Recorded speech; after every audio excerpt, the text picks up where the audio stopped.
Hello everyone, welcome to All in Modern Gurukula. In this video, we are going to discuss the most expected and important questions for your upcoming MNS 2021 examination.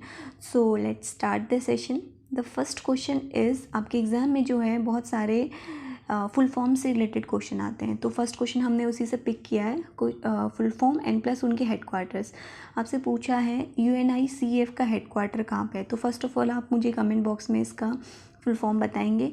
तो headquarter है इसका New York, united state में. Okay.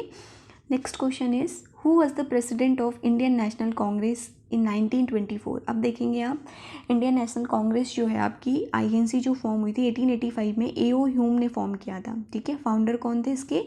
AO Hume. एक British civil servant थे ये. इन्होंने India में आपकी इंडियन नेशनल कांग्रेस बनाई थी. अब इसके अलग अलग सेशंस हुए थे. ठीक है.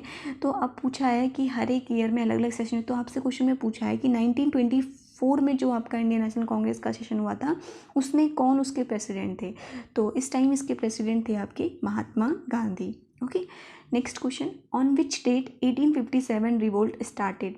अब 1857 रिवोल्ट जो है आपकी, इसको हम बोलते हैं फर्स्ट वॉर ऑफ इंडिपेंडेंस, है ना. आज़ादी के लिए जो अंग्रेजों के खिलाफ लड़ी गई थी वो पहली लड़ाई यही थी. ठीक है.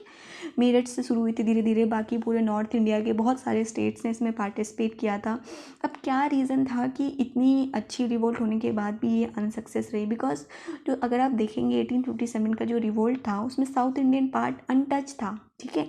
मोस्टली ये नॉर्थ के कुछ स्टेट्स में ही हुई थी. मैंने आपको बहुत सारे पिछले प्रीवियस वीडियोस में बताया है, हर एक स्टेट से अलग अलग प्रेसिडेंट थे. फॉर एग्जांपल, झांसी से आपने सुना होगा रानी लक्ष्मीबाई, है ना.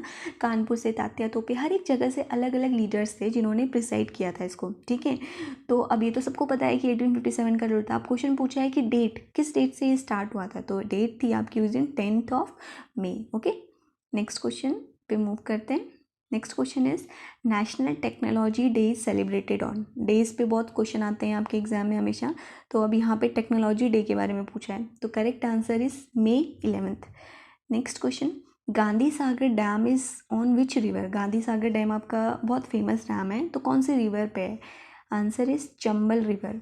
Next is which of the following is the India longest road tunnel. अब आपको इंडिया के लॉन्गेस्ट रोड टनल का नाम बताना है. ये बहुत इंपॉर्टेंट क्वेश्चन है. तो इसका करेक्ट आंसर है आपका श्यामा प्रसाद. इसका करेक्ट आंसर है आपका डॉक्टर श्यामा प्रसाद मुखर्जी टनल. ठीक है.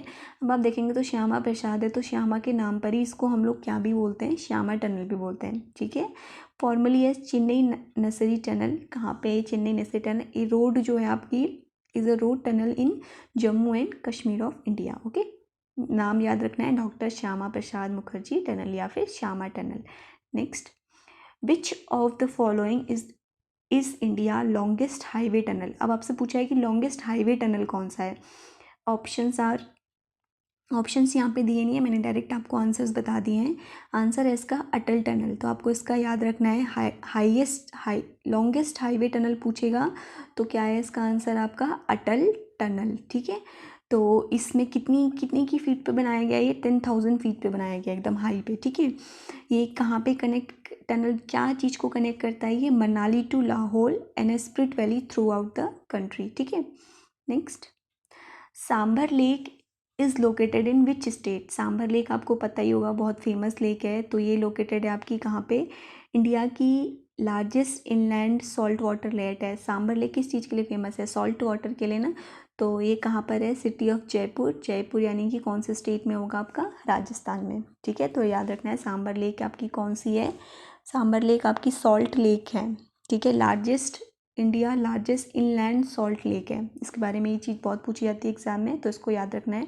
कहाँ पे है, सिटी आपकी ये जयपुर के पास है. अब जयपुर में है तो स्टेट कौन सा होगा, राजस्थान. ठीक है. नेक्स्ट क्वेश्चन पे मूव करते हैं.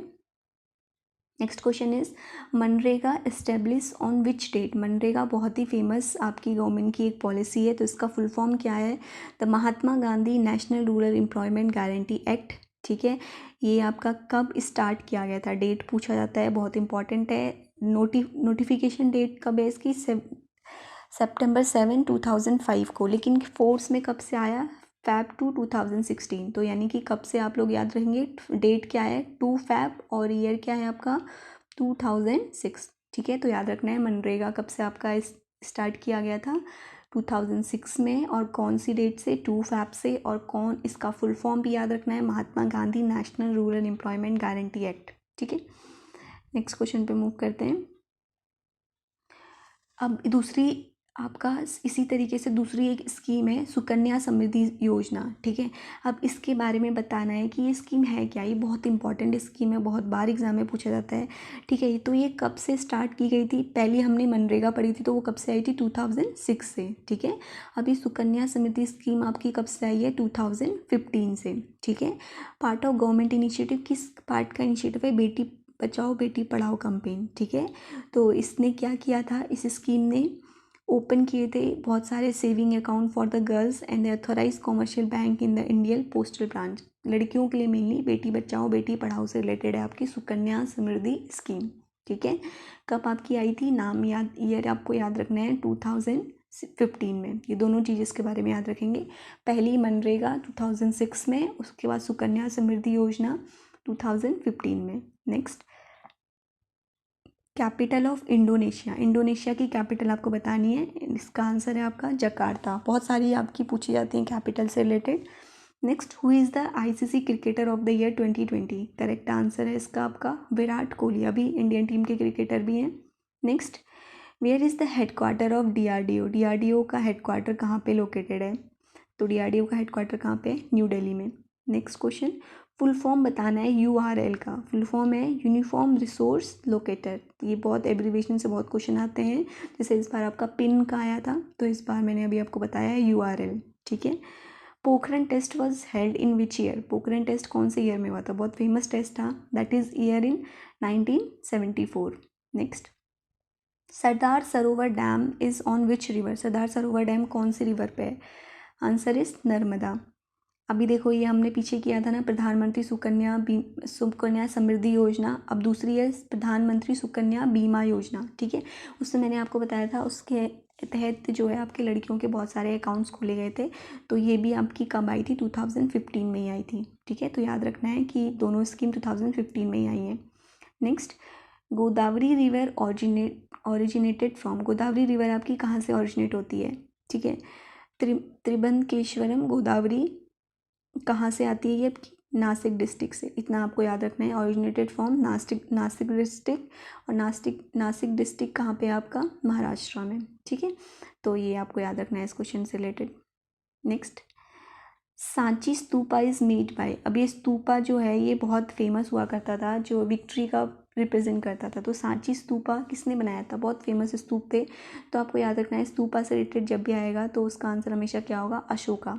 अशोका ने अर्लीस्ट मॉन्यूमेंट बनाया था। अशोका आपका बहुत ही ग्रेट रूलर था, जिसने पैन इंडिया भी बनाया था। अशोका ने बाद में आपका धम्मा की पॉलिसी लाया था। अशोका, ये भी क्वेश्चन पूछा जाता है कि धम्मा की policy introduce by which ruler? तो आपको याद रखना है अशोका। तो ये धम्मा की पॉलिसी क्या थी? ये पॉलिसी थी कि लव पीस, आपस में प्यार से रहो, वुमेन की रिस्पेक्ट करो, ये सारी इस पॉलिसी के तहत था। ठीक है, तो धम्मा की policy introduce by Ashoka and Sanchi stupa made by Ashoka. इसने बहुत सारे आपके रॉक पिलर इंस्क्रिप्शन सब बनाए थे अशोका ने। ठीक है, स्तूपा आपका इस तरीके से एक ये डिज़ाइन होता है जिसमें आपका एसिड वगैरह रखे जाते हैं। इस तरीके से अभी बहुत सारे स्तूपास बना दिए गए हैं। Next question, when did Indian hockey team last won the gold medal in which Olympic? आपकी जो इंडियन हॉकी टीम है उसने लास्ट गोल्ड मेडल कौन से ईयर में जीता था ओलंपिक में? तो आंसर है इसका 29 जुलाई 1980। Next question, which of the following first bank of India? First bank of India कौन सा था? तो इसका आंसर है आपका बैंक ऑफ हिंदुस्तान। याद रखना है आपको। ठीक है, next, how many nuclear weapon has been tested in India? कितने न्यूक्लियर वेपन अभी तक इंडिया ने टेस्ट कर लिए हैं? 3 test and the 6 device fire. ठीक है, ये भी याद रखना है, 3 टेस्ट किए हैं, ये इंपॉर्टेंट है। Next, first international cricket match was placed between? पहला इंटरनेशनल क्रिकेट मैच किस किस के बीच में प्लेस्ड हुआ था, प्ले खेला गया था? ठीक है, बिटवीन यूएसए एंड कनाडा। कब हुआ था आपका? 1844 में। ठीक है, तो याद रखना है कि यूएसए और कनाडा के बीच में हुआ था 1844 में। Next, which river is known as Bengal sorrow? तो बंगाल सौरो को कौन सी रिवर को हम बोलते हैं बंगाल सौरो? तो इसका करेक्ट आंसर है आपका दामोदर रिवर, इसको हम लोग सौरो ऑफ बंगाल भी बोलते हैं, ठीक है। अच्छा, सौरो ऑफ बिहार किसको बोलते हैं, ये भी क्वेश्चन पूछा जाता है, कोसी रिवर को, ठीक है। कोसी क्या है आपकी, गंगा की एक ट्रिब्यूटरीज है। मैंने आपको एक वीडियो बनाया जिसमें मैंने ट्रिक बताया है कि लेफ्ट बैंक और राइट बैंक ट्रिब्यूटरीज को कैसे याद करेंगे, ठीक है, लेफ्ट और राइट बैंक ट्रिब्यूटरी को। तो अब इस क्वेश्चन में तो पूछा हुआ है सौरो ऑफ बंगाल कौन सी रिवर है, दामोदरा। अब मैंने आपसे क्वेश्चन क्या पूछा, सौरो ऑफ बिहार कौन सी रिवर है, तो सौरो ऑफ बिहार कौन सी रिवर है, कोसी। अब क्यों बोलते हैं इसको सौरो ऑफ बिहार या सौरो ऑफ बंगाल, बिकॉज जब भी ये रिवर आती हैं तो मोस्ट ऑफ द डिस्ट्रक्शन करती हैं, ठीक है, फ्लड आपका आ जाएगा उस एरिया में, पूरी तबाही कर देती हैं, इसलिए sorrow of Bihar, sorrow of Bengal इनको बोला जाता है। Next question, article 21 of Indian constitution is related to, article 21। अब देखो यहाँ पे हमारे फंडामेंटल राइट्स होते हैं आर्टिकल 14 से लेके 32 तक, ठीक है। तो ये मैंने आपको बता रखे हैं बहुत बार, वीडियो भी है इनफेक्ट, आप लोग वो देख सकते हैं, उसमें आपका सारा क्लियर हो जाएगा। अब आपसे पूछा है आर्टिकल 21, यानी कि ये 21 आपके क्या है, आर्टिकल 21 आपका क्या है, एक फंडामेंटल राइट है, ठीक है। तो ये किस चीज़ से रिलेटेड होता है, right to life, no person can be discrimination, right to life है, ठीक है, आर्टिकल 21। इसका मतलब क्या है, no person can be discriminated against related to sex, gender, caste और रिलीजन, ठीक है। Every citizen of India has right to life under article 21, ठीक है। तो ये याद रखना है। टोटल आपके कितने फंडामेंटल राइट्स हैं, 6 फंडामेंटल राइट्स हैं, मैंने बता रखा है, equality, freedom, exploitation, freedom of religion, constitutional remedies आपका लास्ट है। अच्छा, कौन से फंडामेंटल, इसी में कुछ क्वेश्चंस आपको इंपॉर्टेंट बता देती हूँ, कौन से फंडामेंटल राइट को B.R. अम्बेडकर ने soul of the Indian constitution कहा था, दैट इज़ लास्ट वन, 6 आपका constitutional remedies and article is 32, ठीक है, ये याद रखना है। उसके बाद राइट टू इक्वालिटी, अच्छा कौन सा आपका ऐसा फंडामेंटल राइट था जो पहले फंडामेंटल राइट था, बाद में उसको हटा दिया गया था, तो वो कौन था आपका, राइट टू प्रॉपर्टी, ठीक है, ये भी याद रखेंगे। Right to property was earlier is fundamental right, now ये आपका हटा दिया गया है, ठीक है। तो उसके अलावा बाकी इन्फॉर्मेशन मैंने आर्टिकल से रिलेटेड वीडियो एक लेक्चर अपलोड किया है, अगर किसी को कोई डाउट हो तो आप लोग वो लेक्चर देख सकते हैं। स्टिल आपको कोई डाउट हो तो आप कमेंट बॉक्स में मेरे से पूछ सकते हैं। And thank you. Still if you have any doubt ask free in comment box section. Thank you, all the very best, God bless you all.